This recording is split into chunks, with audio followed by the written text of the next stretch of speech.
Rex Day Chief is no stranger to the deadly fentanyl-based street drug known as Oxy 80.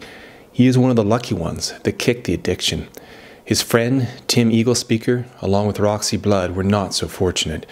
They are believed to be the 17th and 18th overdose victims in what has created a state of emergency on the Blood Reserve. He's a good friend of mine, and he took me in. He knew I was looking for a place to live, so I was with him for about a month, and still I can't believe what happened. Think about his children, especially for him, his wife, his people.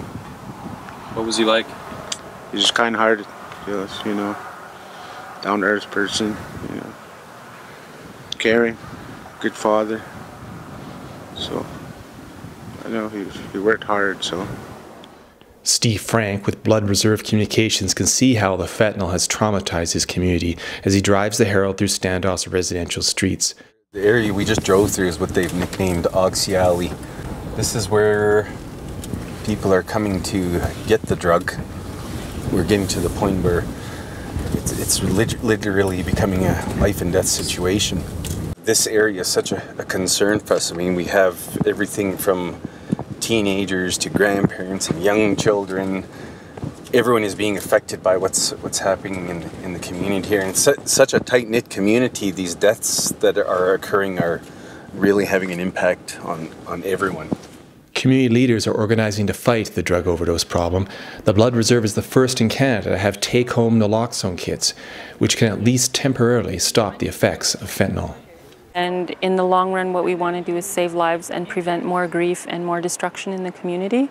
So some people are saying it's enabling, but what do you do when you're losing lives? If you were in an emergency situation, would you let the person go just because they overdosed on drugs?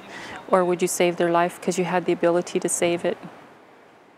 Police services working in cooperation with the other organizations, Chief and Council, health, community groups, citizens, in order to attack the problem, not only from an enforcement perspective, but also from an education perspective. And we're also doing investigation to enable us to lay charges of trafficking and other such criminal offenses. And we know that there is an addiction problem in the household, or that we strongly suspect a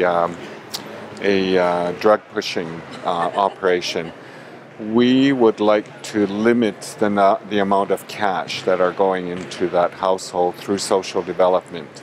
So in concert with our leadership, we may institute a system where we will issue our assistance in the form of food vouchers or gift cards, rather than cash. Rex Day Chief can understand how the drug can make users sacrifice absolutely everything and everyone around them. There's no two ways. You have to spend whatever income you have on,